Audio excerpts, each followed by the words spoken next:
pelo menos uma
Pode começar? Fala boa noite. Boa noite, Crypto Rave. Boa noite, Crypto Rave. Já está todo mundo cansado? Eita! Nem começou? É isso. Olha, o Gus me apresentou, meu nome é Isabela, eu trabalho no projeto Tor. Deixa eu ver se eu consigo fazer isso aqui, ou talvez não. Talvez não. Eu vou esperar. O projeto Tor, ele tem uma missão, que eu vou mostrar para vocês, mas não está passando o slide. Aí. A nossa missão é promover os direitos humanos e a liberdade através da criação e do desenvolvimento de tecnologias livres e abertas para o anonimato e a privacidade, do apoio à sua disponibilidade gratuita e seu uso ilimitado, e da promoção do seu conhecimento científico e popular. Então, eu vou tentar aqui explicar um pouquinho do projeto, mas antes de entrar na questão do que é o projeto Tor, como tudo isso funciona, eu quero explicar um pouquinho do porquê que isso é importante. Por que o ups! Deixa eu ver se volta. Está com um delay. Deixa eu tentar mais uma vez. Mais uma. Aí, por que a privacidade e o anonimato são importantes? A próxima. Isso. Esse é um relator da ONU. Ele fez um relatório sobre a questão da liberdade de expressão. Ele chegou à conclusão que o anonimato é a porta para a liberdade de expressão. Porque o ser humano, ele tem uma liberdade maior quando a sua privacidade é respeitada numa multidão, para poder falar o que pensa e também para poder pesquisar as coisas que têm interesse. E esse relatório da ONU, eu gosto de mostrar porque eu acho muito importante ele ter feito isso e ter colocado, inclusive, ele fala do Tor nesse relatório, e ele fala da importância da criptografia para garantir esse anonimato. Mas antes da gente falar mais sobre isso, vamos falar da indústria, né? Porque a indústria, hoje em dia, as corporações e a análise de comportamento estão sem limite, sem controle, está tipo um faroeste, e estão abusando muito disso. Eu acho que a gente devia passar um tempinho dessa palestra conversando sobre essa questão. Antigamente, você tinha um outdoor que, para a galera da propaganda, é aquela questão de que eu estou anunciando para uma multidão e talvez eu vou conseguir convencer um ou outro de que aquela pessoa quer tomar um refrigerante. Mas, com o andar do tempo, com a internet e a indústria da internet, foi criado a propaganda-alvo, né? Foi criado a questão da análise do comportamento e de oferecer para as empresas que querem fazer o anúncio um público-alvo específico, porque aí essas empresas vão ter um melhor retorno no investimento. E aí rola o que está rolando aqui, né? Ao invés de ter o outdoor para multidão, o vendedor sabe exatamente aquela pessoa que deve estar querendo tomar um refrigerante hoje. E aí ele tem um público-alvo que vai ter uma garantia muito maior do retorno de investimento dele. Isso é um problema muito grande, porque o que aconteceu? As corporações tomaram a internet e tornaram o nosso comportamento na rede uma comodidade. E ele está me distraindo. Tornaram o nosso comportamento na rede uma comodidade. E essa questão é tão louca, porque, se você for parar para ver aonde tudo isso vai, muita gente aqui deve ter ouvido falar de Tratado de Livre Comércio. Teve um tratado que não foi para frente, a ALCA, que era um tratado que iria fazer a questão de livre comércio para todas as Américas e tal. Quem lembra um pouco da luta contra esse Tratado de Livre Comércio, muitas das pessoas que eram contra, elas não gostavam porque esse tratado ele era acima das leis locais de um país. Então, por exemplo, se uma corporação quisesse desmatar as florestas no Brasil, e no Brasil existe uma lei que protege as florestas, a empresa poderia entrar com uma ação judicial contra o Brasil, falando que a lei ambiental brasileira está prejudicando os lucros dessa empresa. E, para você ter noção, recentemente, né, não tão recente, mas assim, uns anos atrás, o Wikileaks vazou documentos de um outro tratado de livre comércio. Dessa vez, incorporava alguns países da Europa. E na Europa existe uma lei de proteção à privacidade e aos dados muito mais forte que nos Estados Unidos. Por quê? Porque nos Estados Unidos o lance vai de serviço para cliente, de serviço para usuário. Não tem uma lei que rege todo o país. E na Europa tem uma lei que não é só por país, mas de toda a União Europeia. E em um desses tratados, eles falavam assim, olha, esse tratado vai ser legal porque essa lei de proteção à privacidade, a gente vai poder, ela não vai valer, a gente vai começar a poder explorar o comportamento do cidadão europeu e, através do lucro que isso vai render, o produto interno bruto dos seus países vai aumentar. Então, vai ser um ótimo negócio para vocês, porque vocês vão ganhar mais dinheiro. Ou seja, a interpretação aí é que o comportamento virou uma comodidade, virou um recurso natural que elas querem explorar, as corporações querem explorar.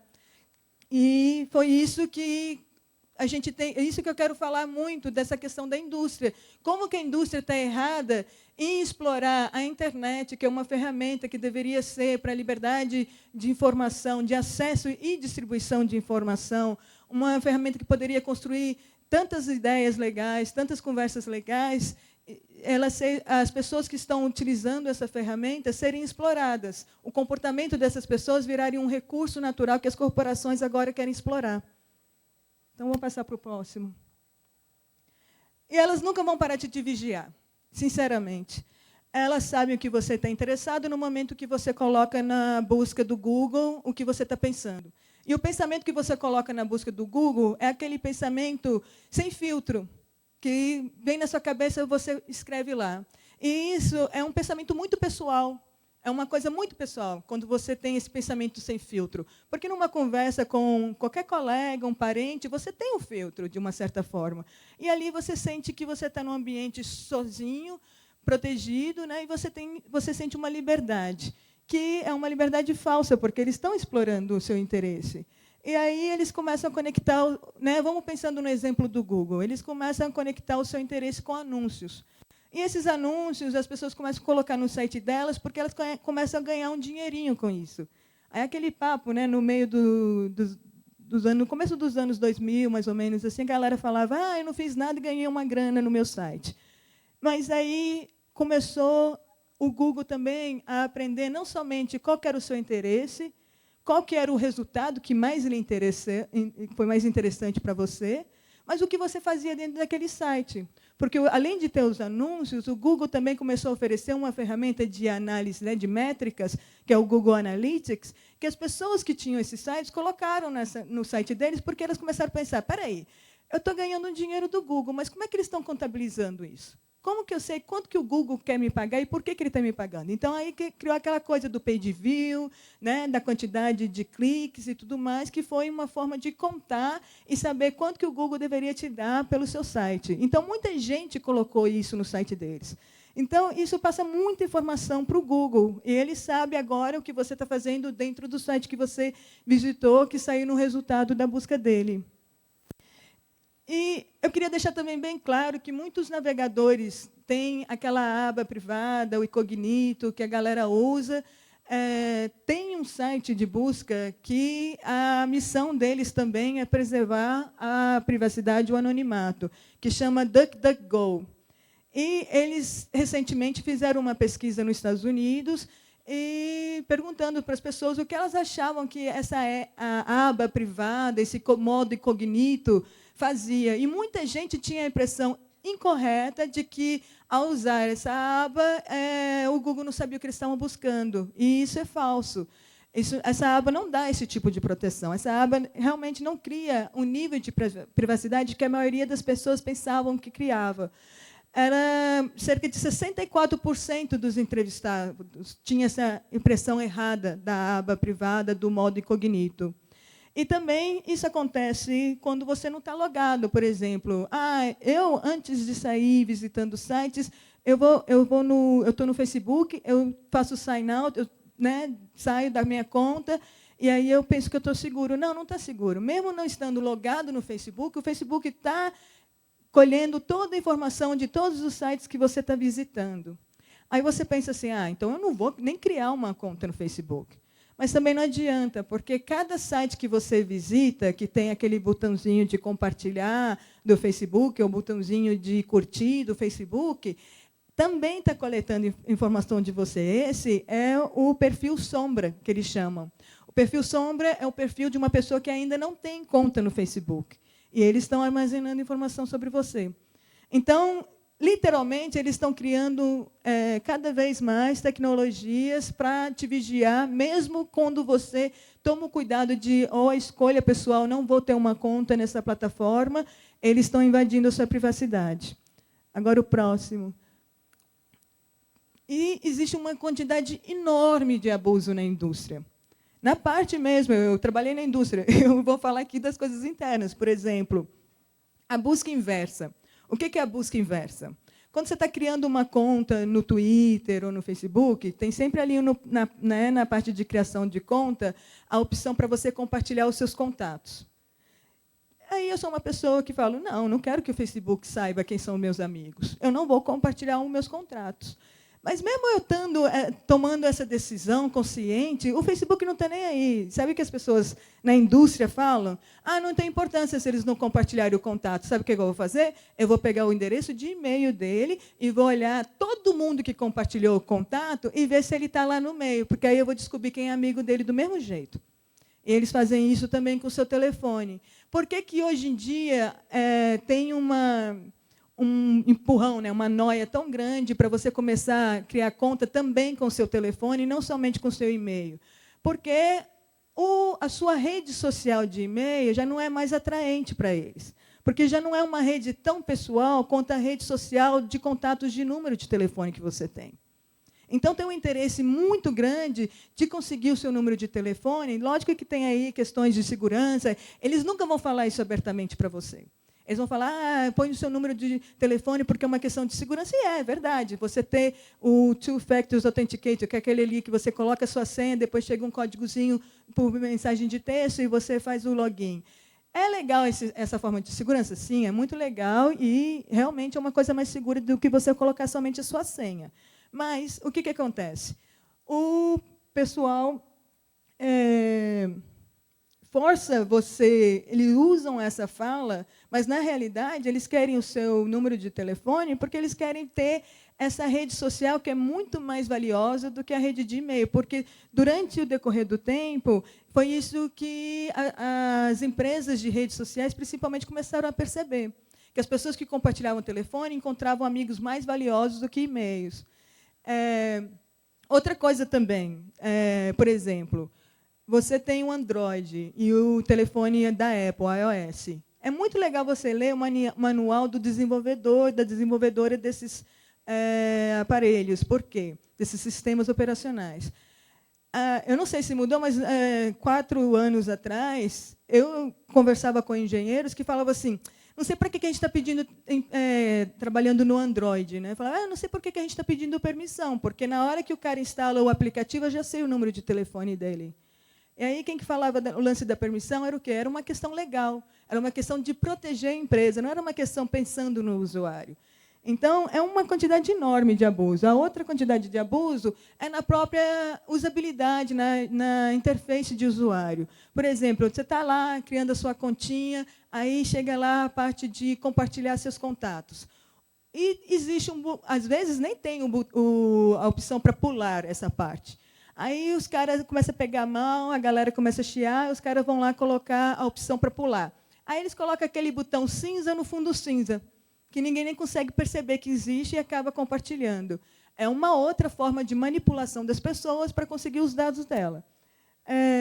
Pulou demais. Bloquear os serviços para te forçar a criar uma conta é uma coisa de praxe que você vê acontecendo muito. Os termos e serviços e políticas também é uma coisa que é irreal, ninguém vai ler isso. Por isso que eu acredito que tem que ser uma regulamentação dessa indústria, para questão de privacidade, não pode ser uma escolha de 1 a 1 do prestador de serviço e do usuário, porque isso é um esquemão, porque ninguém vai ler isso, e os caras sabem que vão se safar com isso. E aquela questão, que é a questão do quê? Da questão de começar, além de coletar os seus dados para fazer análise de comportamento sua, para poder ganhar dinheiro, vendendo essa capacidade de análise de comportamento para quem quer fazer propaganda e fazer anúncio e conseguir um público-alvo específico para aquelas pessoas, deixa eu explicar isso um pouquinho. O que é ideal? Se eu tenho uma diversidade grande de comportamento, significa que eu posso ter uma quantidade enorme e diversa também de anunciantes. Se eu tenho comportamentos diferentes para oferecer para aqueles que estão pagando para anunciar, eu sou melhor. Então, por isso que eles também têm essa noia de crescer, crescer, crescer, crescer, porque eles querem ter uma diversidade grande de comportamento. Por exemplo, o Facebook tem 1 bilhão de pessoas. Eles querem poder falar assim, você quer fazer anúncio para a galera que gosta do estilo brega de música no Brasil. Eles vão conseguir levantar esse público. E é isso que move a indústria, literalmente. E agora eles estão fazendo isso. Né? A ideia iniciou, tipo, eu crio isso, eu vendo para os anunciantes, agora eles estão vendendo esses dados para terceiros. Eu vou falar um pouquinho disso, que foi o que o pessoal do CryptoRave disse também na próxima, que fala da questão do Cambridge Analytica do Facebook, a permissão de amigos. O que aconteceu? O cara fez uma app, que era um questionário, e você logava nessa app com a sua conta do Facebook, dando permissão para ele poder acessar algumas informações suas. Mas, nesse momento, dava uma permissão para ele também acessar as informações dos seus amigos. Então, eu estou dando permissão para esse terceiro ver todos os meus amigos, a informação de todo mundo. Então, isso é uma política do Facebook. Existia a permissão de amigos. E deve existir ainda, né? Os caras dizem que vão mudar. Isso aqui eu traduzi, tem um link aqui embaixo. O 60 Minutos fez uma entrevista com o cara que criou a app e também entrevistou um ex-funcionário do Facebook. E que ele fala abertamente. A pessoa pergunta, o Facebook se preocupa com privacidade? Ele fala, não se preocupa. Por quê? Porque o Facebook quer aumentar o número de usuários, porque é aquilo que eu falei, quanto mais usuários, mais comportamentos diferentes você está armazenando, e isso, no final das contas, é o que a Bolsa de Valores se importa. Sinceramente, é o que eles se importam. Eles não querem saber de mais nada, quando uma empresa torna pública e vai para a Bolsa de Valores, essa empresa tem que colocar ali a informação de como que a Bolsa de Valores vai medir o valor dessa empresa. E o Facebook, o Twitter, todo mundo, o número de usuários é uma delas. Não é porque é um grande sucesso e está crescendo, não. É porque você está captando comportamentos diferentes, uma diversidade grande, e, com isso, são os dados, que eu falei, a comodidade do momento. E os caras fazem isso. A outro exemplo é o Twitter. Ninguém lembra disso, mas isso foi em 2016, teve essa crise. Essa empresa, Dataminer, ela fez um acordo com o Twitter, ela tinha acesso a todos os tweets públicos, e ela fazia uma análise de dados, e ela vendia isso para jornalistas. Por exemplo, você podia colocar um alerta falando, se acontecer inundação em Minas Gerais, eu quero receber um alerta, porque eu sou jornalista lá de Minas. E aí, se as pessoas começassem a falar de inundação no Twitter, eles recebiam um alerta e podiam pegar o furo da notícia. E aí eles também falavam que vendiam isso até para a indústria de Hollywood, por exemplo, o pessoal que faz um seriado, sei lá, Walking Dead. Eu quero saber a reação, assim que a série está passando, como que, minuto a minuto, as pessoas estão reagindo aos episódios, porque isso são informações que eles usam para escrever o próximo episódio. Só que tem um detalhe. O Dataminer também vendia e dava acesso a essa informação aos Fusion Centers. O Fusion Center é uma central de inteligência que a polícia nos Estados Unidos, a CIA, o FBI, a polícia local têm acesso. Isso foi criado depois do 11 de setembro. Uma das críticas do 11 de setembro no governo era que a inteligência não era compartilhada entre as polícias. E aí eles criaram os Fusion Centers. Detalhes sobre os Fusion Centers. O Fusion Center já sabia do movimento Occupy antes da primeira barraca ser montada em Wall Street. O Fusion Center estava avisando disso não só para a polícia, mas também para as corporações. Ou seja, ele também trabalha para as corporações, falando, presta atenção aí, essa galera vai querer fazer uma ocupação, papapá, papapá.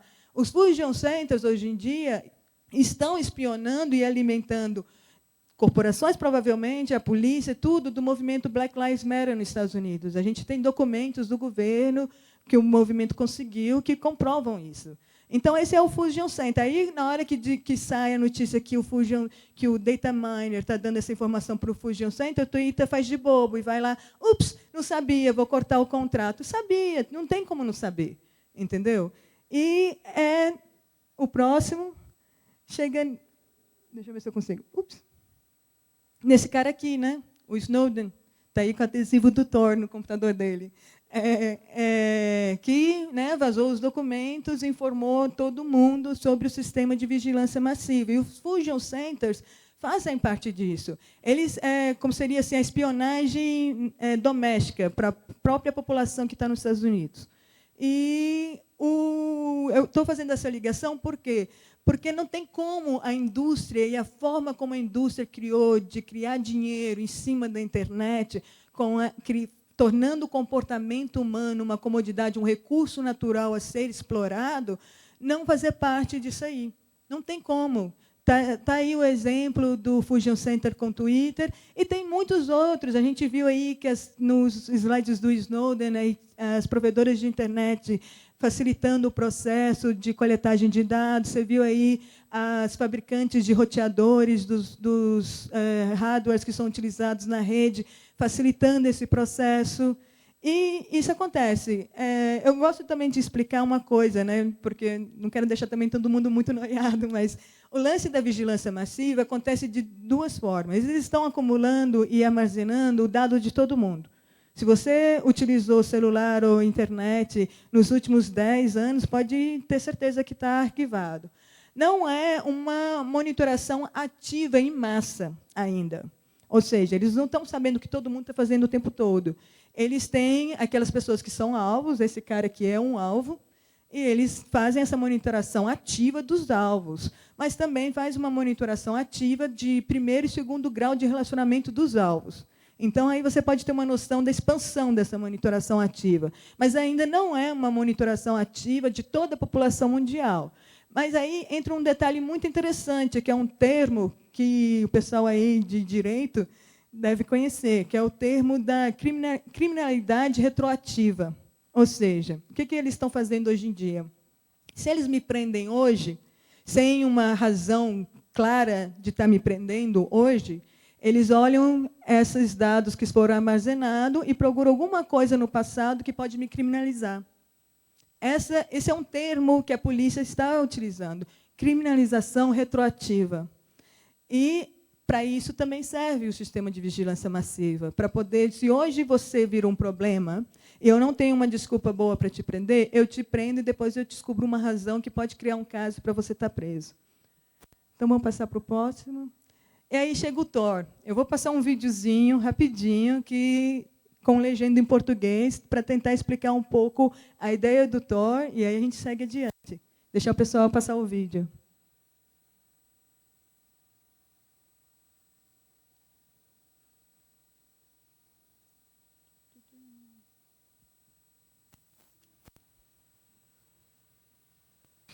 We've gotten very used to the internet. We're constantly sharing information about ourselves and our private lives. Food we eat, people we meet, places we go, and the stuff we read. Let me explain it better. Right at this moment, if someone attempts to look you up, they will see your real identity, precise location, operating system, all the sites you have visited, the browser you used to surf the web, and so much more information about you and your life, which you probably didn't mean.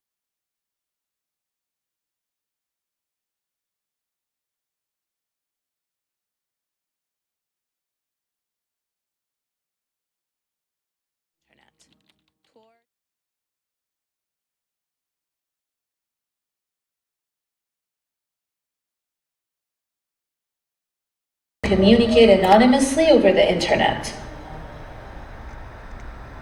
Tor also protects our data against corporate or government-targeted and mass surveillance. Perhaps you live in a repressive country which tries to control and surveil the internet. Or perhaps you don't want big corporations taking advantage of your personal information. Tor makes all of its users to look the same, which confuses the observer and makes you anonymous.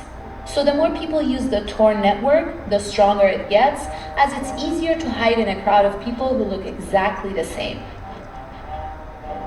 You can bypass the censorship without being worried about the censor knowing what you do on the internet. The ads won't follow you everywhere for months, starting when you first clicked on a product. By using Tor, the sites you visit won't even know who you are and from what part of the world you're visiting them, unless you log in and tell them so. By downloading and using Tor, you can also protect the people who need anonymity, like activists, journalists, and bloggers. So download and use Tor, or run a relay.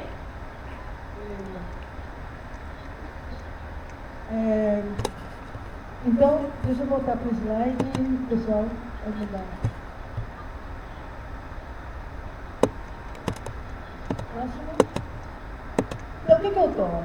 O Tor é um navegador, que é uma cópia do Firefox, que a gente modificou para ser mais segura e que conecta você diretamente à rede Tor, que é essa rede de servidores que são voluntários, que mantêm essa rede, e ela está descentralizada, que é um ponto muito importante. Porque muita gente fala, eu uso VPN. Tá, mas a VPN é centralizada. A pessoa que controla a VPN vê o que você está fazendo. Aí a pessoa que controla a VPN vira e fala assim, não, mas confia em mim. É meio difícil, né, hoje em dia. Com o Tor não tem disso. Você vai estar passando por servidores voluntários, descentralizados. Tem aí dentro do nosso código um algoritmo que seleciona esses 3 servidores que você vai estar passando, que monta esse circuito, né? A gente chama isso de circuito, para você acessar. Além disso, o servidor, que é o primeiro que eu converso com ele, né, que eu estou conversando com ele, ele sabe quem eu sou. A minha conversa com ele é encriptada.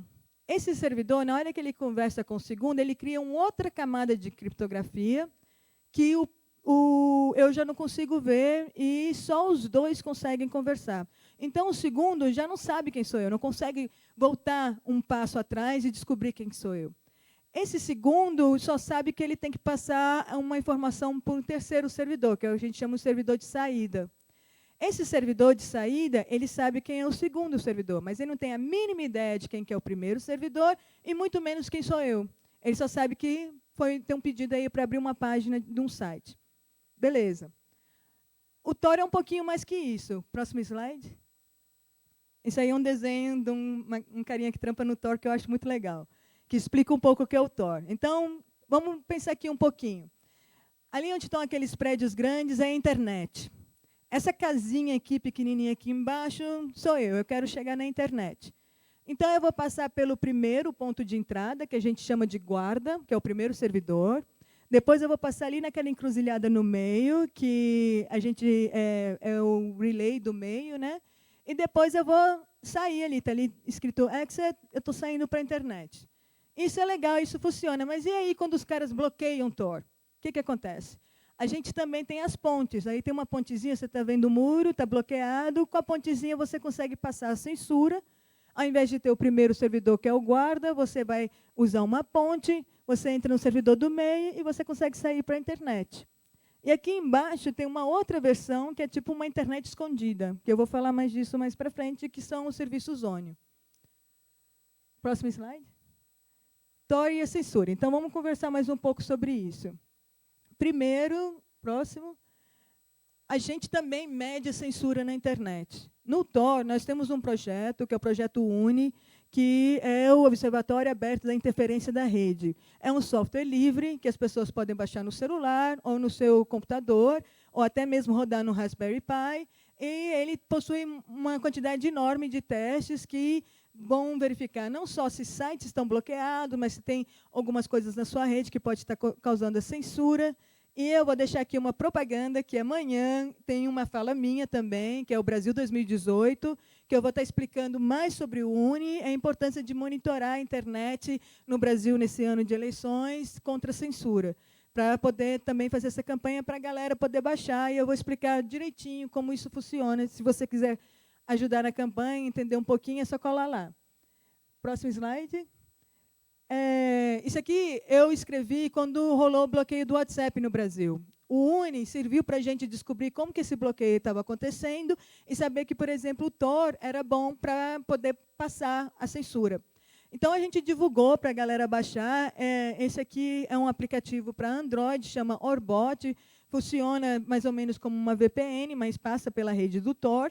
Então, era uma questão de você selecionar o WhatsApp, para a conexão do WhatsApp passando por esse aplicativo, e você conseguir usar o WhatsApp numa boa.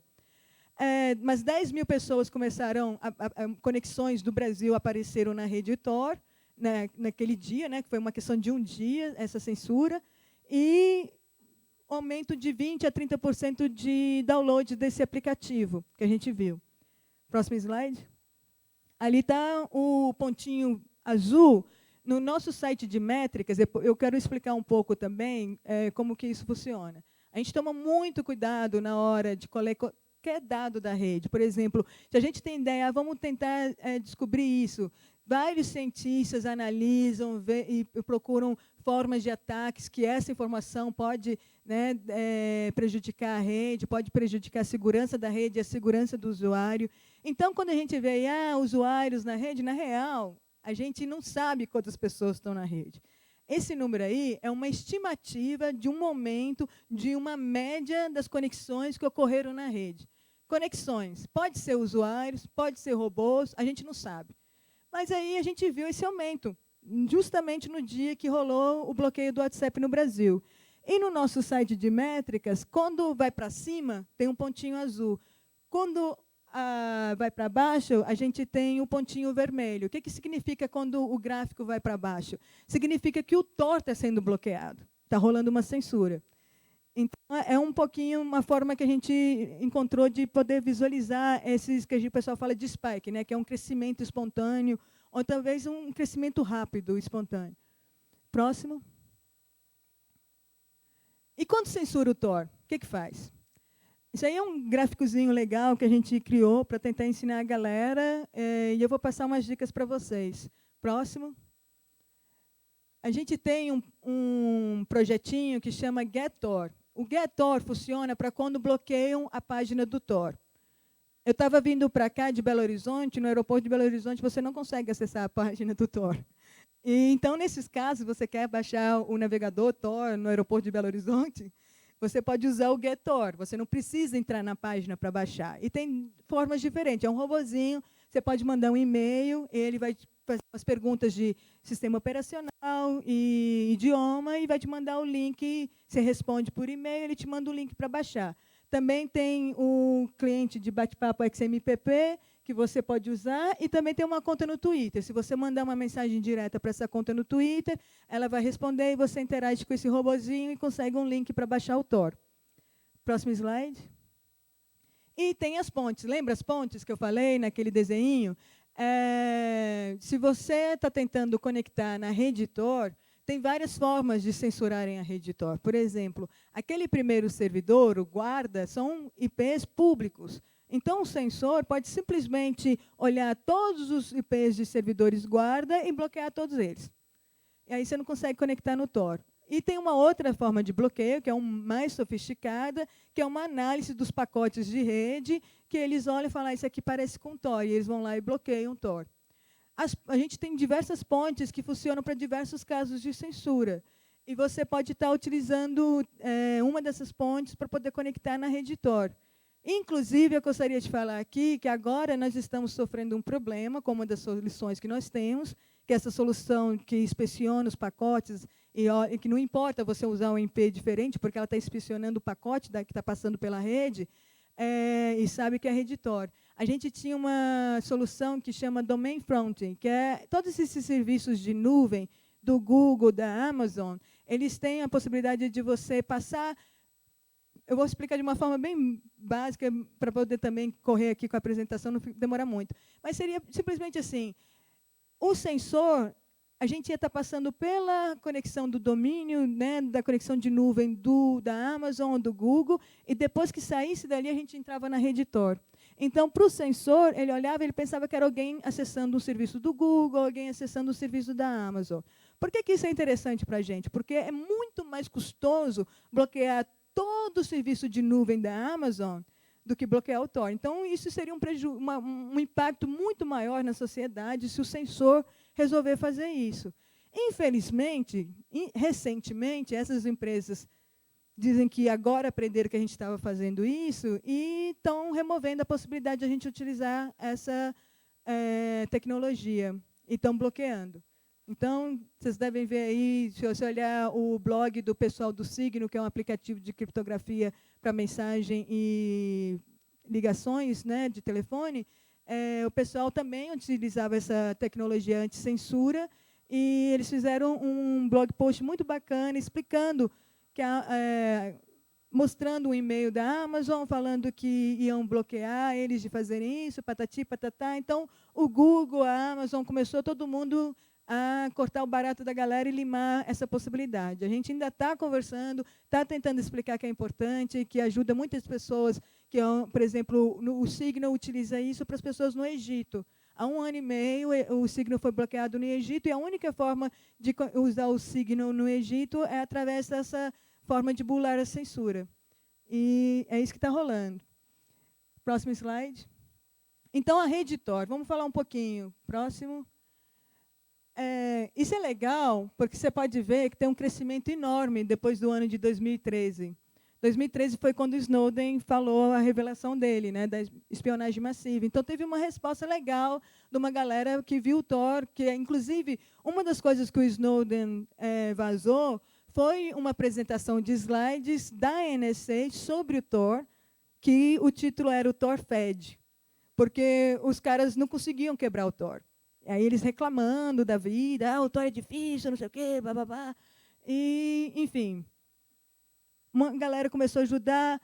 O azulzinho ali são os servidores que estão na rede, e o vermelhinho são as pontes que eu estou falando para vocês. Então, hoje, na rede Tor, a gente tem cerca de 6.5 mil servidores montando a nossa rede, e uns 2 mil servidores, todos rodados por voluntários, de pontes.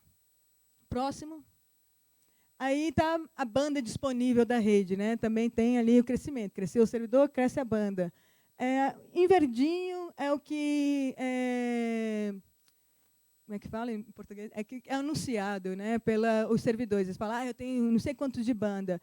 E o roxinho é o que realmente é utilizado dentro da rede. E a gente está aí na faixa de uns 100 gigabits por segundo de banda que está sendo utilizado na rede. Próximo slide. Usuários e usuárias. Próximo. Eu vou falar dessa caída aí daqui a pouco. Mas essa, como eu falei, a gente fala usuários, mas a gente não sabe. Não sabe se isso aí é um robô, ou se é uma pessoa, mas esse é o número da média estimada do que pode estar acontecendo na nossa rede. Então, a gente estima que existem cerca de 2 milhões de conexões aí.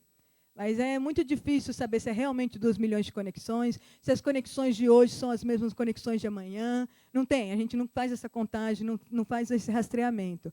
Então, eu não sei se as 2 milhões de conexões de hoje são as mesmas que vão estar amanhã, se mudou algo, não sabe. Mas é o que está aí. Próximo.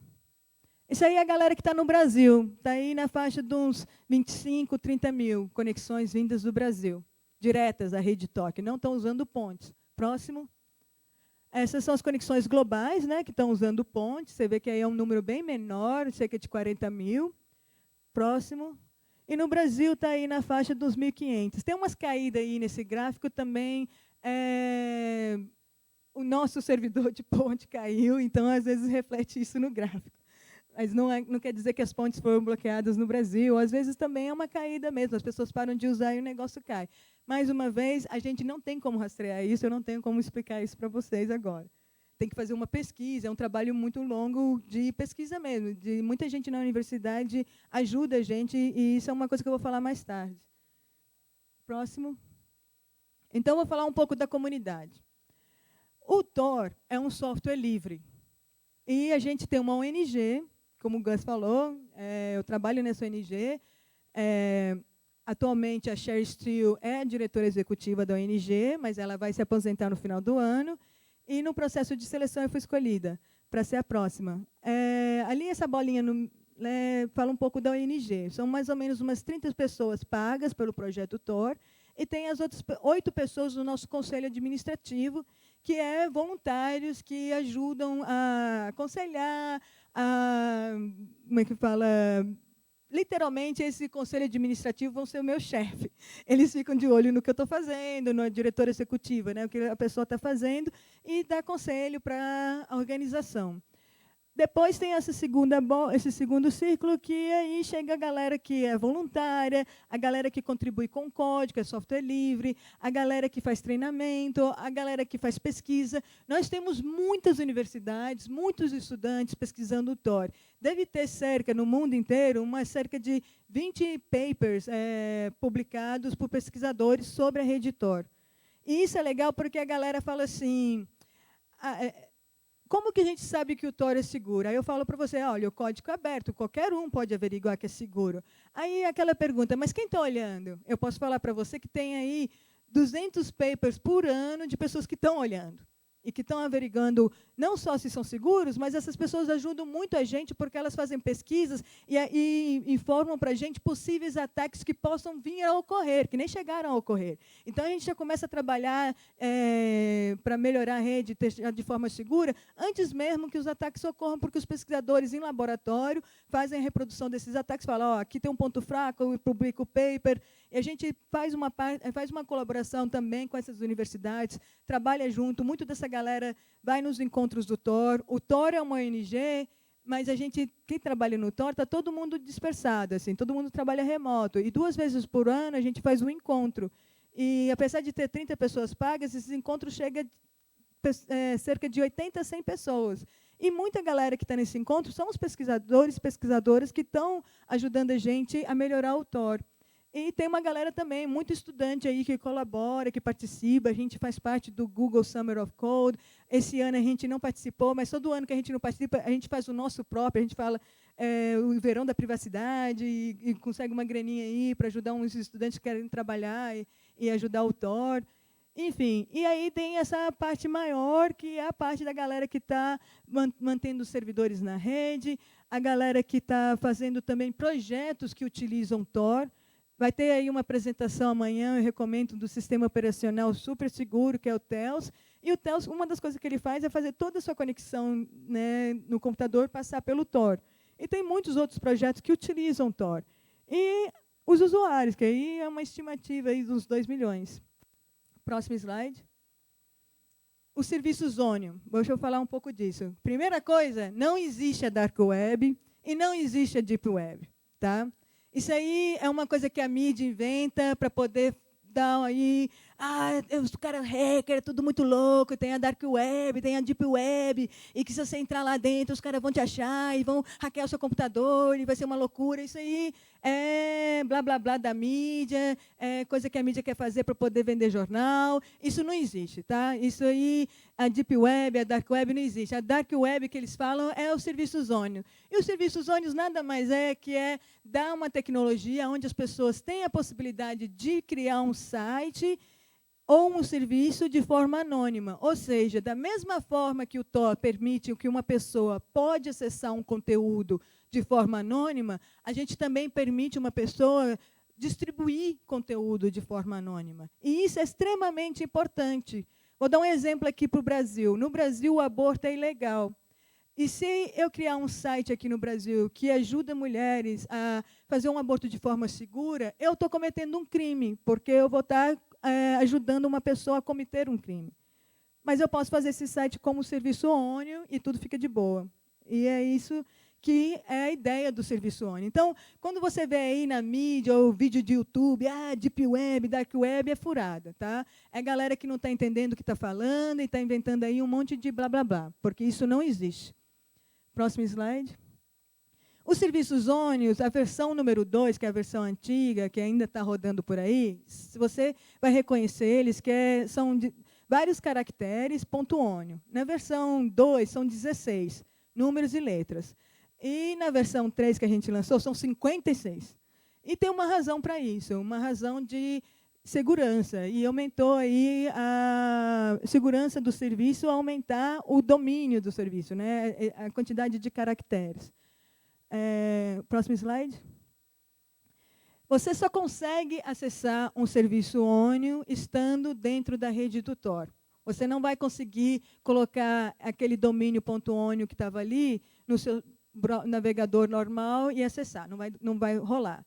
É aí que entrou essa ideia, essa mistificação, aí, essa viagem da mídia de chamar isso de dark web, ou quer que seja. Não é. É uma coisa prática e clara. É uma pessoa, se eu tenho um site hoje, eu posso tornar o meu site um serviço ONIO. E eu vou fazer uma brincadeirinha, né? Que a gente adora no Tor fazer essa brincadeirinha. Qual que é o maior site da dark web? O maior site da dark web, se a gente for chamar isso de dark web, é o Facebook. Vamos para o próximo. O Facebook tem um serviço ONIO. E aí, o Facebook não tem 1 bilhão de usuários? Pô, aí o Facebook é o maior site da dark web. O que acontece? O Facebook, quando criou isso, um cara dentro do Facebook, que tem uma cabeça legal, hoje em dia já não trabalha mais lá, queria criar oferecer uma segurança maior para as pessoas que acessam o Facebook através do Tor. E muita gente faz isso por causa de censura. No Egito, em outros lugares, a galera bloqueia o Facebook. E aí ele olhou e falou que, em um período de um mês, isso é assim, em 2015, um período de um mês, cerca de 1 milhão de pessoas acessavam o Facebook através da rede Tor. Aí ele convenceu a galera a oferecer a opção do serviço ONIO. Por que essa é uma opção melhor? Porque você encontra dentro da rede Tor. E no momento que você está encontrando com o seu serviço dentro da rede Tor, você tem uma criptografia fim a fim. Ou seja, a sua conexão é muito mais segura do que você usar a rede Tor para acessar o site normal do Facebook. Mas não é só Facebook, por exemplo. Tem um sistema de vazamento de informação que o New York Times usa, o The Guardian usa, o Intercept usa, que chama Secure Drop, que é um serviço ONIO, que, inclusive, através de serviços ONIO, por exemplo, que Snowden comunicou com os jornalistas, o Glenn Greenwald e a galera que ele falou para poder vazar os documentos. E aí, tem várias outras coisas legais acontecendo. O Ricochet é um cliente de bate-papo, onde eu sou um serviço ONIO, ela é um serviço ONIO, não tem servidor, não existe servidor no meio, e a gente conversa, e a nossa conversa vai entre eu e ela, não passa por terceiro nenhum. E detalhe, como isso a gente se encontra no meio da rede também, não existe metadados, que é um detalhe muito importante. Por exemplo, o Signal ele vai encriptar o conteúdo da sua conversa, mas os metadados ainda estão públicos. Por exemplo, se eu falei com ela, vai saber que a Isabela conversou com ela numa sexta-feira à noite em São Paulo, às 9h30.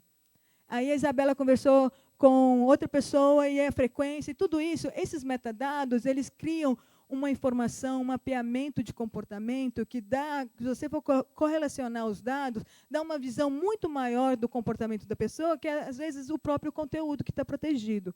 Com o Ricochet, não tem metadados, e isso, para mim, é essencial. Isso tem que estar no celular de todo mundo, ou um serviço parecido. Tem o Breer aí, a galera está fazendo também, está já rolando no Android, o desenvolvedor está aí, e a galera está criando uma forma de rolar um bate-papo com o serviço ONIO no celular. Por quê? Eu trabalho muito treinando segurança para imigrantes nos Estados Unidos.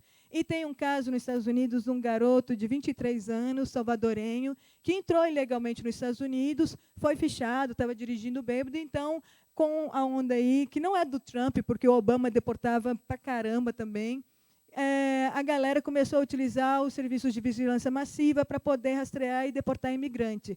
Então, eu tenho o papel da polícia mesmo, onde eles falam que eles estavam observando esse carinha no Facebook, aí no Messenger ele passou o telefone dele para um amigo, no momento que ele passou o número de telefone, os caras falaram, pronto, temos o cara.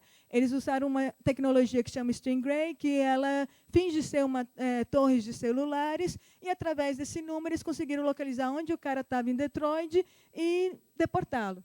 Então, quando eu faço treinamento com a galera de imigrante nos Estados Unidos, eu falo com a galera assim, na tora, eu falo assim, olha, o seu número de telefone é igual essa calcinha, essa cueca, só gente muito especial vai ver, porque você não pode compartilhar isso para qualquer um.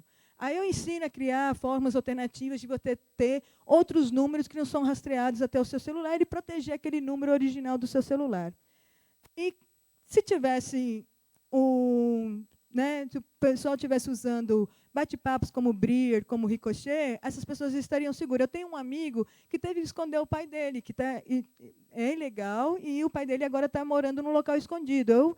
Ele conversa consigo com o pai dele, mas eu morro do coração sabendo que qualquer correlação dos metadados, eles podem descobrir que aquela pessoa que ele está conversando numa certa frequência é o pai dele.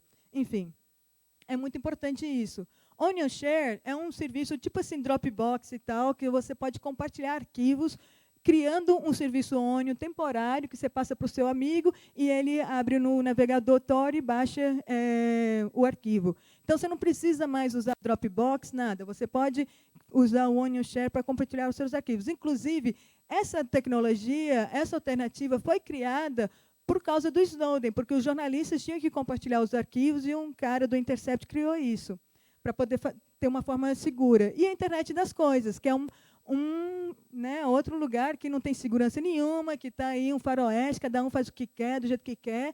E a gente fez um prototipo de uma câmera de bebê que utiliza os serviços Onion para a internet das coisas, que é uma forma muito mais segura. Você vê aí vários casos da galera hackeando essas câmeras, e, enfim, coisas bem assustadoras. E também, uma questão também que eu gosto de que a galera pense, que a internet das coisas também estão dentro dos hospitais. Uma pessoa pode hackear uma máquina de um hospital e fazer com que uma pessoa morra, aumentar a dosagem da pessoa do remédio.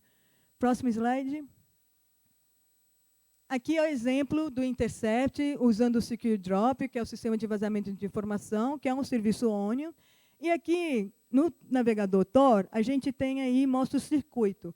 Eu acho isso legal, porque aqui vocês estão vendo os países que eu passei para acessar esse serviço.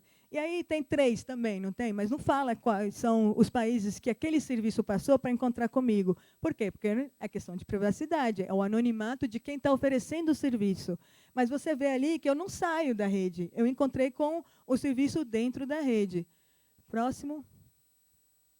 Aqui é um exemplo do Onion Share, rodando em Windows. E bem básico, está ali, você joga o arquivo, está o arquivo, aqui embaixo você vai ver ali um tantão de caractere e o ponto .onion, é o servicinho, próximo slide. Eu passo essa URL para o meu amigo, ele coloca no navegador Tor, aparece um botão assim, você clica, baixa o arquivo, acabou. Não tem drop-top, não tem terceiros interferindo no que você está compartilhando com seus amigos. Próximo. Agora eu vou falar o que vem por aí, o que a gente está cozinhando, né, na cozinha do Tor. A gente está melhorando as nossas defesas de ataque, contra-ataques, provavelmente ataque de DDoS, que são ataques de negação de serviço. Próximo slide. Dos ataques recentes que a gente teve, lembra daquela montanha que eu falei? Está vendo que aumentou a conexão lá para 4 milhões? A gente estava sofrendo um ataque na rede de negação de serviço. A gente identificou os pontos fracos que tinha no código e a gente lançou uma release que corrigiam isso e você vê que começou a cair logo depois. E não é só isso, a gente está continuamente, como eu falei e expliquei, a gente tem um trabalho com pesquisadores, tem muita galera que ajuda a gente a identificar pontos fracos na rede e no navegador para estar constantemente melhorando. E vai vir mais melhoras por aí. Todo ano sai muita coisa nova que melhora a segurança, não só da rede, mas também do navegador. Próximo. Diversidade da rede e da comunidade. Isso é extremamente importante. Primeiro, a diversidade da rede, a gente tem que ter servidores rodando em todas as partes do mundo. Deus sabe lá o que vai acontecer no país e cai os servidores. Você está a maioria hoje em dia na Europa e nos Estados Unidos. A gente quer mudar isso. Segundo, o sistema operacional dos servidores. A maioria são Debian, que é um sistema, né, de software livre. Se tem uma falha de segurança no Debian, significa que a maioria dos nossos servidores vão ser afetados. Então, a diversidade da rede é também uma segurança. E a diversidade da comunidade. Eu falo, tem muita gente branca no Tor, tem que acabar com isso. Tem muito homem no Tor, tem que acabar com isso. A gente tem que mesclar, a gente tem que ter uma comunidade diversa para poder ser bem representativa. E a gente está trabalhando nisso. Qual que é a próxima slide? A gente está crescendo a nossa presença em lugares onde não tem uma comunidade, uma presença forte do Tor. Aqui eu coloquei um evento do ano passado que rolou no Chile, no Primavera Hacker. Também rolou recentemente um evento na Índia, esse já é o segundo, já teve um outro antes no começo do ano. Próximo. E mês de maio é o mês da cebola aqui em São Paulo. Além da CryptoRave, tem esse link aí que tem a programação que vai aqui na CryptoRave. Depois da minha fala vai ter muita gente, vai ter gente explicando como o Tor funciona, vai ter gente explicando como rodar um servidor, participar da rede, vai ter o encontro, vai ter muita coisa rolando aqui na CryptoRave e também vai ter um treinamento que a gente vai fazer aí dia 8. Então, olha aí, tira uma fotinha aí do link no slide, depois dá uma olhada e confira a programação da CryptoRave. Próximo. A gente fez um manual de como rodar um relay. Tinha uma documentação, mas estava tudo espalhado, bagunçado. A gente organizou, fez bonitinho no wiki. Ela contém 3 partes, né, principais, que é decidir, né, se você quer rodar, por que é importante rodar um servidor da rede. Uma parte mais técnica, ensinando você a montar um servidor em todos esses sistemas operacionais. E informações legais e sociais e outros recursos. Próximo. Esse manual ele foi traduzido para o espanhol. Deixa eu ver se eu passo para o próximo. Aí, galera já traduziu para o espanhol. Demorou fazer uma tradução para o português. Demorou colocar aí as questões legais aqui no Brasil. Como que faz para o pessoal que quer colaborar com a rede, poder fazer de uma forma segura. Demorou para fazer isso, né? Eu espero que aqui a galera se anime e ajude e colabore para a gente criar essa documentação em português também. Mas, por enquanto, só está em inglês e espanhol. Próximo.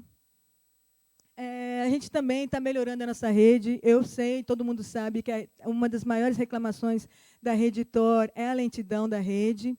E a gente está melhorando isso. A gente está trabalhando principalmente para... a gente pegou um caso de usuário, que é o usuário que está numa região onde a rede é lenta, onde essa pessoa tem um limite de dados, ou seja, ela não tem uma grana para bancar os dados que ela consome, que, com certeza, essa pessoa a única forma que ela tem de acessar a internet é através do celular, e, provavelmente, o celular dessa pessoa é um celular antigo, menos potente. Então, a gente pegou esse caso e falamos, se a gente conseguir fazer funcionar para essa pessoa, para todo mundo, o resto todo vai estar legal. Então, a gente está batalhando muito nisso. A gente está fazendo muita coisa na rede para deixar a rede mais rápida. E também, por exemplo, como é uma rede diversa, feita por voluntários, a gente tem um lance que chama consenso, que é o quê? É o consenso da fotografia no momento de qual é essa rede. Quais são os servidores disponíveis para eu montar um circuito para um usuário.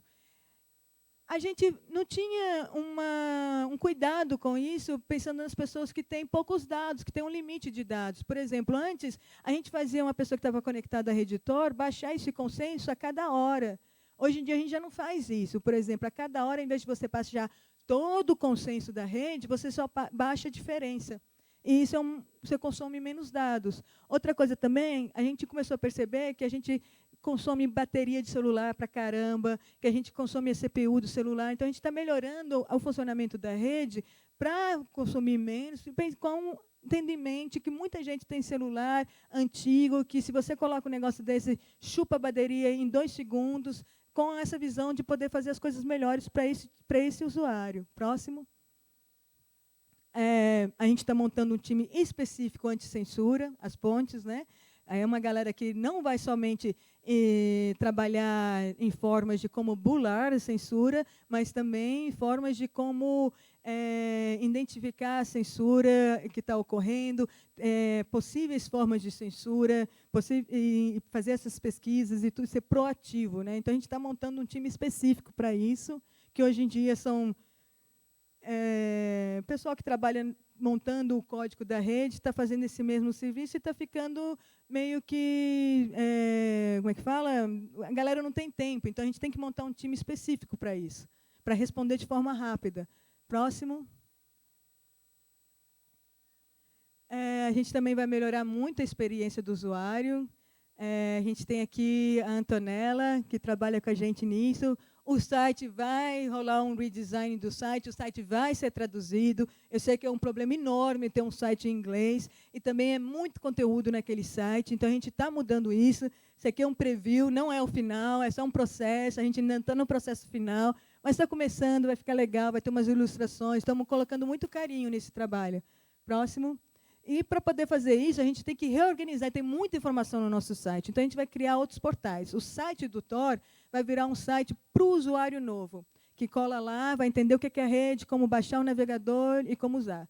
A gente vai criar um outro site que é de suporte ao usuário, que, né, vai responder as perguntas e ajudar os usuários. Um outro site focado à comunidade, para os treinadores, para as pessoas que rodam relays, para as pessoas que querem montar um serviço ONIO e tudo mais. E vai criar um outro site que é todo o aspecto de software livre do Tor, que é a página de desenvolvimento. Se você quer colaborar com código, participar de algum dos projetos nossos, você pode entrar nesse site que vai estar lá. Isso aí não existe ainda, se você entender, mas a gente está em processo, e se tudo der certo, até o final do ano, isso tudo vai estar aí público e também traduzido. Próximo. A gente também está criando um navegador do Tor para Android. Hoje em dia existe o projeto Orfox, mas a gente está pegando o Orfox e levando para o Orfox todas as melhorias que o navegador de desktop possui, e a gente quer lançar até o final do ano o navegador Tor para Android. Inclusive, um dos desenvolvedores desse projeto está aqui na audiência também, o Igor, é brasileiro, e está colaborando aí com a gente, fazendo esse projeto. Próximo. Outras experiências de usuário que estão vindo por aí. Por exemplo, quando você está usando um site que tem HTTPS, você vê esse cadeado verde, né?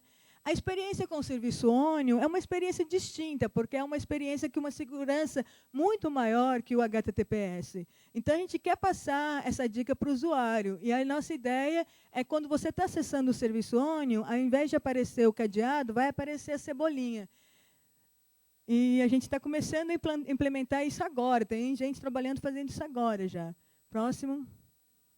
Outra melhoria, lembra aquele circuito que eu mostrei do Intercept, como estava, né, escondido no botão? A gente está colocando tudo que é relacionado àquele domínio que você está acessando no, eu não sei como é que fala isso em português, o door hang, nessa abazinha aí que você, quando você clica, ela expande.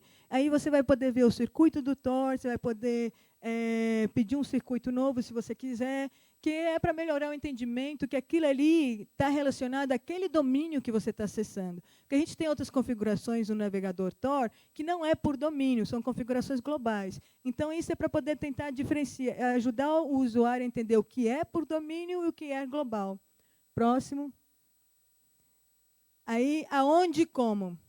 Eu queria falar para vocês, a gente tem esse escritório em Seattle, é maior do que isso, nessa esquininha aí não.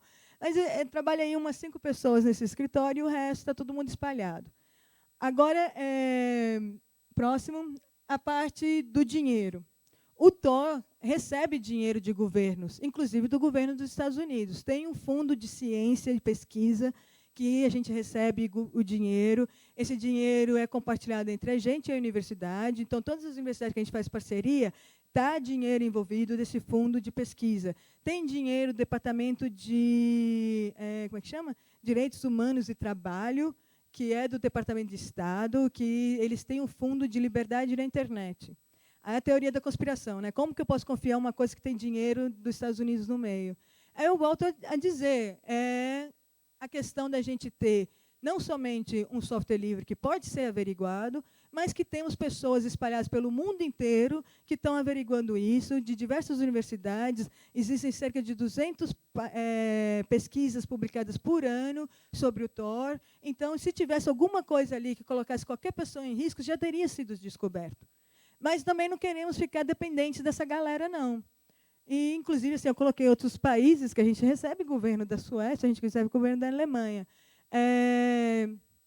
Eu coloquei aí exemplo de outros países, mas a gente quer aumentar a diversidade dos fundos que chegam para o Tor.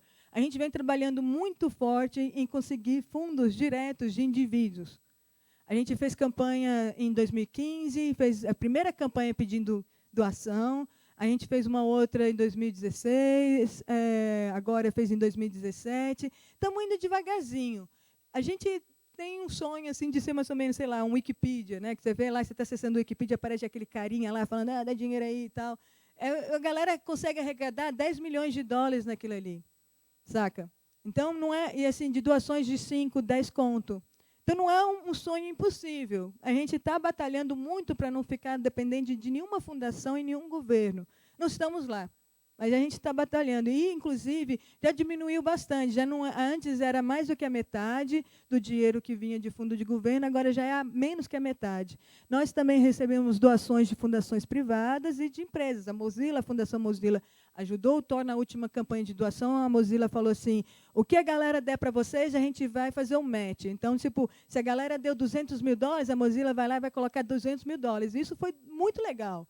A gente também, a galera do DuckDuckGo, o site de busca que permite, que protege a privacidade e o anonimato, também deu uma grana para a gente. O Reddit, uma vez, deu uma grana para a gente. E aí vai esse apoio, né, que a gente está recebendo.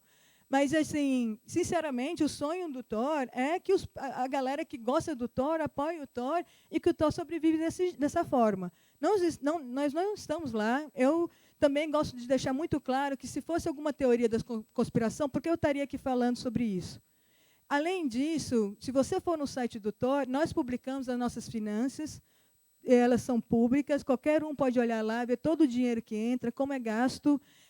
As finanças do ano de 2017 estão terminando de ser organizadas e vão virar públicas, vão entrar no site, e a gente publica todo ano as nossas finanças. Então, também não é segredo, ninguém esconde isso. Eu quero deixar bem claro, somos honestos. E uma coisa que a gente tem muito forte no Thor é a questão da transparência.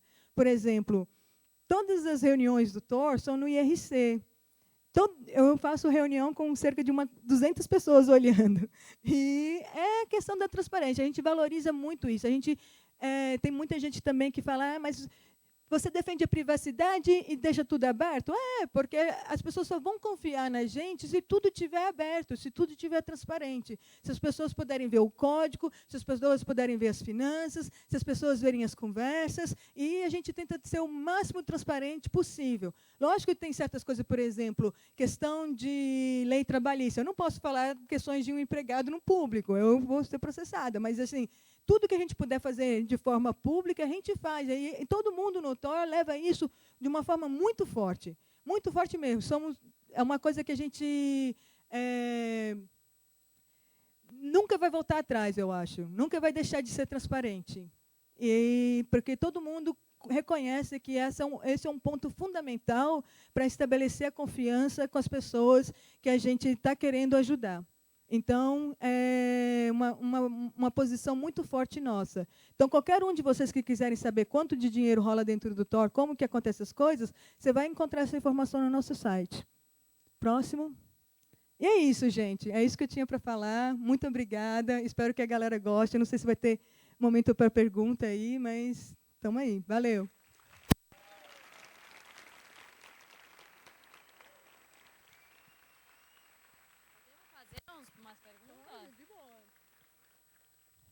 Aí, gente, vamos improvisar. Tem 3 perguntas.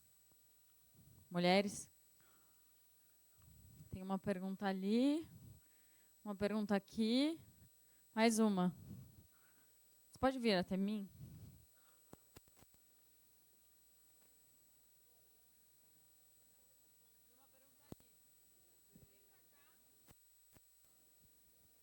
Olá, boa noite. Parabéns pelo projeto, pelo trabalho todo, enfim, obrigado. Eu gostaria de saber, em relação, passado esse tempo todo, quanto o Thor ainda continua fedendo e o quanto esse fedor impacta na sua vida. Eu imagino que, por estar tomando a frente, você deva ter subido algumas listas de vigilância.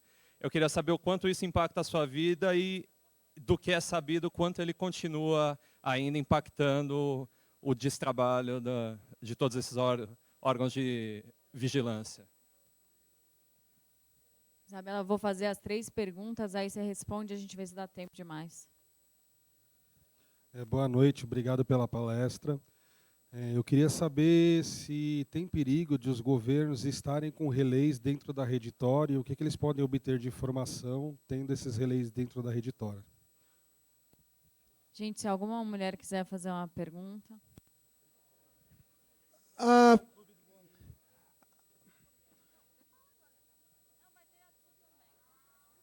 legal. Bom, a minha pergunta é semelhante à dele, mas mais especificamente sobre um pesquisador russo. Ele foi preso há coisa de um ano atrás, exatamente por ter acho que um relay ou alguma coisa em apoio à rede Tor. Eu gostaria de saber se vocês têm informações sobre o que se passa na Rússia e as ameaças a quem tem roteadores ou coisas para apoiar a rede lá.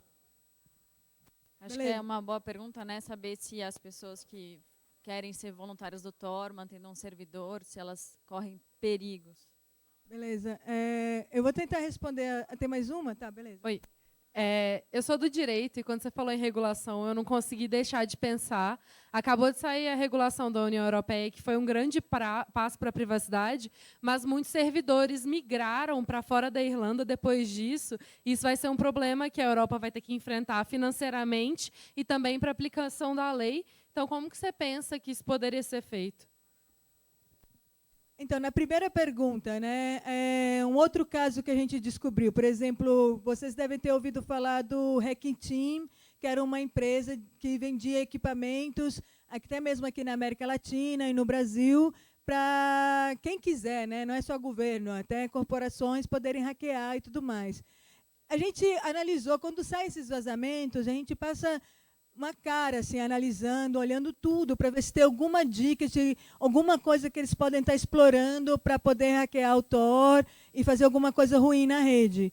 E também não encontramos, pelo contrário, mais uma vez encontramos a galera reclamando que era difícil, que era quase impossível. Então, assim, da informação que a gente tem do poder, né, tanto do poder de governo, mas o poder também corporativo de espionagem e vigilância massiva, é que a gente tem essa informação que a gente possui, que a gente conseguiu analisar, que até hoje realmente ninguém conseguiu. E eu posso só falar daquela informação que a gente tem. A informação que a gente não tem é difícil. Sobre a outra pergunta, eu já vou emendar isso, o caso, né, do governo estar rodando servidores dentro da rede. Essa é uma forma de ataque, até mesmo, que foi colocada para a gente anos atrás. Então, nós só criamos formas de identificar o que a gente chama de servidores ruins, bad relays. E a gente retira todo o comportamento que a gente vê anormal, de quantidade muita surgindo de um lugar só, e essas coisas, a gente tira essa galera da rede constantemente. A gente tem um trabalho, que é também uma outra parte que a gente vai estar investindo para ser mais proativa, porque agora tem uma capacidade limitada, então são poucas pessoas fazendo esse trabalho, mas a gente consegue aí num período curto, assim, vou chutar, assim, mais ou menos de um dia, no máximo, poder identificar esses relays e tirar eles da rede. Como que a gente tira eles da rede? Eles não fazem parte daquele consenso que eu falei, que é o consenso que a rede entende que é a rede atual que pode passar os usuários por esse consenso. Tem outras coisas que a gente faz também, caso, por exemplo, tem uma pessoa que tem um servidor de saída e um servidor de entrada. Estatisticamente, uma pessoa pode chegar a ter os mesmos servidores, e quem controla os dois pontos pode tentar, mas é muito difícil. Mas assim, é uma possibilidade de ataque que até hoje a gente não viu ainda na forma ativa, só em paper mesmo, em pesquisa de universidade. E a gente colocou um lance, que é um lance que você vai ver, se você fica pedindo circuito novo no Tor, o primeiro relay, o guarda, ele não modifica tão rapidamente. Por quê? Se ele deve ficar com você cerca de uns 20 e poucos dias. Porque quanto mais você utilizar o mesmo, menor é a probabilidade de você pegar um ruim. E isso aumenta a sua segurança. Então, a gente faz várias coisinhas na rede. Agora, a gente está trabalhando também em outras formas aí de estatística e tal, que a galera aí da matemática pira, dessa questão de calcular quais são os relays que as pessoas vão pegar para poder diminuir a probabilidade de você mudar relays e pegar um relay ruim. E ter aquela segurança de usar também nos relays, de criar uma questão de reputação, né? E aqueles com uma boa reputação a gente mantém para a pessoa e a pessoa ficar com um relay de boa reputação. A questão da segurança pessoal, eu acho que muito antes de estar no Tor, todos nós somos vítimas, né, dessa questão da perseguição, da vigilância massiva.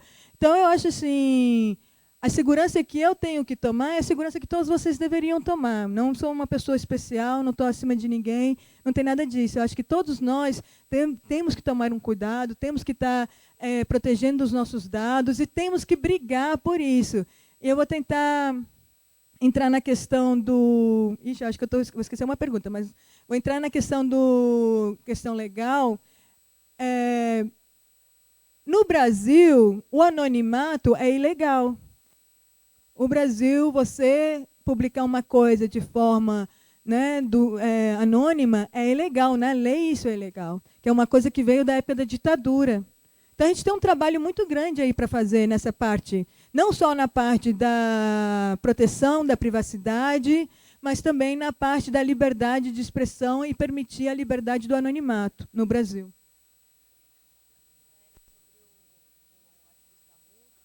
Sim, ativista russo, claro. Ele, hoje em dia, está na sua casa, em prisão domiciliar. Se eu não estou enganado, se alguém do TOR puder me corrigir se eu falar besteira, por favor, avise. Mas esse caso na Rússia rola, sim, uma perseguição mais forte e ele foi preso. Ele é um professor de matemática, ele colabora com a rede, a gente deu um apoio enorme. Outras pessoas também da comunidade deram um apoio enorme e acompanhamos muito de perto o caso dele, continuamos acompanhando o caso dele muito de perto e hoje em dia ele está na casa dele, domiciliar, mas é um processo, né, um processo jurídico e na Rússia assim, tem perseguições, né, de não somente pessoas que colaboram com a rede Tor, mas pessoas que se expressam de forma que não convém ao governo russo, né? Tem caso aí da banda das meninas de hardcore, que rolou há um tempão atrás, que elas também foram presas. Então, é um local, um país que rola uma perseguição geral, de uma forma geral. Não foi uma coisa específica da Rede Tor, né? Mas a gente, da comunidade, acompanha todos esses casos, não só dele.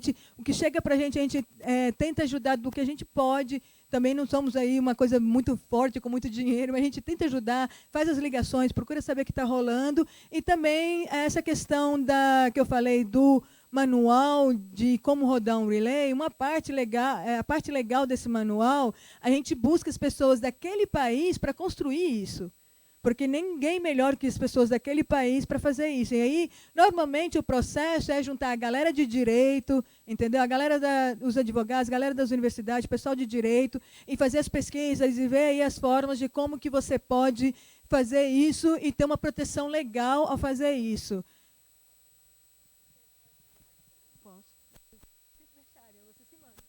Gente, a Isabela vai responder mais algumas perguntas. Temos perguntas? Aê!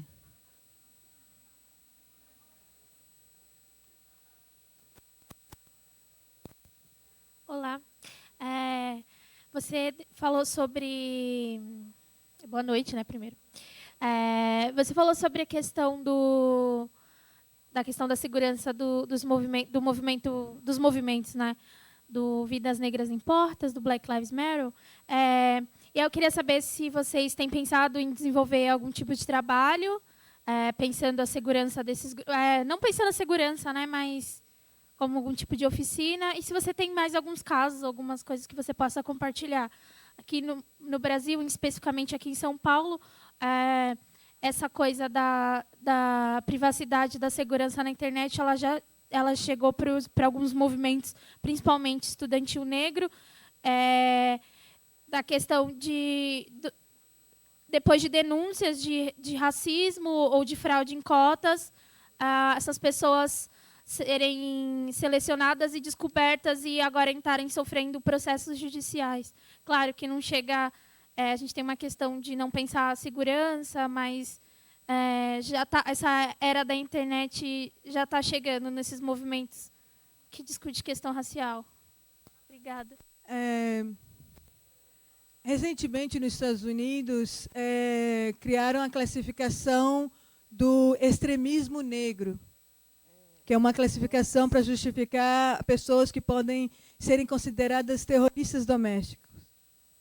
Isso está ao nível que está rolando com a galera aí do movimento Black Lives Matter, que, né, todo mundo reconhece, depois de anos, né, dos Panteras Negras e tudo mais, é o primeiro movimento em massa, né, da comunidade afro nos Estados Unidos, muito importante.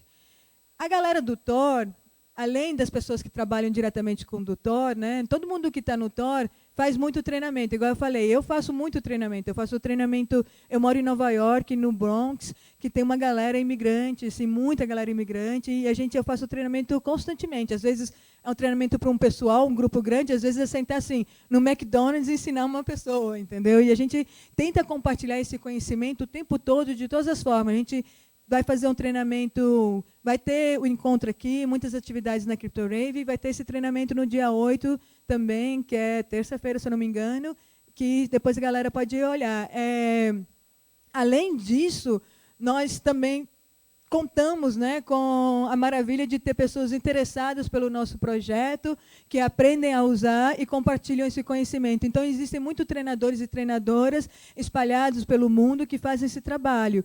E a gente está com essa ideia também de começar a fazer o quê? Multiplicadores, treinar a galera para virar treinadores e treinadoras, para poder espalhar essa informação que é fundamental. Assim. Ainda está uma curva aí de aprendizado, de como a internet funciona e o como que você tem que se proteger, que está lenta ainda. E tem todo mundo aqui tem um trabalho. Eu assim, vou colocar todo mundo na fita. Todo mundo aqui tem que estar compartilhando qualquer conhecimento que você tem sobre tudo isso. Compartilha, ensina todo mundo, explica como que a coisa funciona, porque é super importante. A gente tem que fazer essa curva andar mais rápido para todo mundo estar no mesmo nível. Alguma pergunta? Mais uma pergunta aqui. Tá. Boa noite. Parabéns pela apresentação, Isa. Estou com uma curiosidade, na verdade, sobre o Jacob Appelbaum, né? A questão da saída dele. Ele alega, fala que não houve o abuso, né, com duas mulheres lá dentro, né? Eu gostaria de saber se realmente houve esse abuso e se ele continua contribuindo para o projeto Tor. Muito obrigado. Houve um abuso e ele foi expulso do projeto, ele não participa, não está mais no projeto. E, inclusive, dentro do projeto, nós fizemos muitas modificações para que seja um projeto, um espaço seguro para todas as pessoas. E estamos aí na batalha diária, né, que montar uma comunidade não é fácil. Você pode criar códigos de conduta, que no CryptoRave existe o código de conduta, como o pessoal no começo, né, falou, olha, houve um caso de racismo. Então, é o quê? É uma batalha diária. Né? Nós temos que criar e validar no dia a dia, na interação, no momento que a gente está relacionando com nossos companheiros, nossas companheiras, a galera da comunidade, e refletir na comunidade que estamos criando o mundo que nós queremos. Então, a gente tomou muitas medidas fortíssimas e a gente está aí numa batalha diária, num foco muito grande de aprender com os nossos erros e continuar criando uma comunidade que seja segura para qualquer pessoa que queira participar dessa comunidade. Mais uma pergunta aqui. Oi, boa noite. Uma curiosidade também. Eu queria saber o que é necessário para alguém ser colaborador da Rede Tor. Só ter vontade. Eu acho assim, se você quer colaborar com a rede rodando o servidor, esse guia, esse manual tem umas informações. Tem a versão em espanhol e, se tudo der certo, vai ter uma em português. Eu espero que a galera ajude. Se você quer colaborar ensinando outras pessoas como usar o Tor, a gente também vai estar disponibilizando. Hoje está espalhado aí em vários lugares. E futuramente vai estar no site da comunidade, vai ter slides lá, vai ter informação educativa que as pessoas vão poder estar colaborando. Você pode colaborar também, por exemplo, traduzindo, né, ajudando a traduzir. Nem precisa saber escrever código para colaborar. Qualquer pessoa pode colaborar. Você também pode colaborar escrevendo código.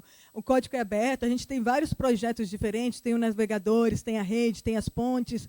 Então, aquilo ali que você tem o Uni, que você quiser colaborar, também pode. A forma que eu acho assim, no nosso site, agora, infelizmente, está tudo em inglês, a ação não está tão bem organizada assim.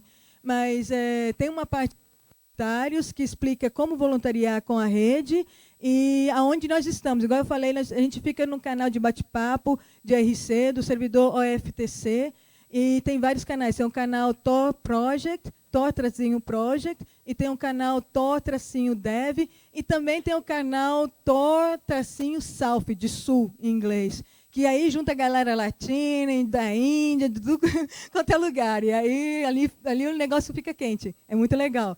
E a gente, assim, colar lá, os canais são abertos, entendeu? A galera sempre procura ajudar o pessoal que chega com dúvida.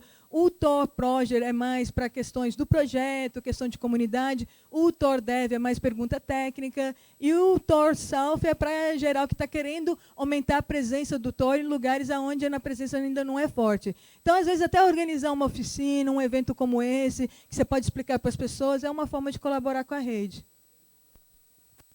Oi, boa noite.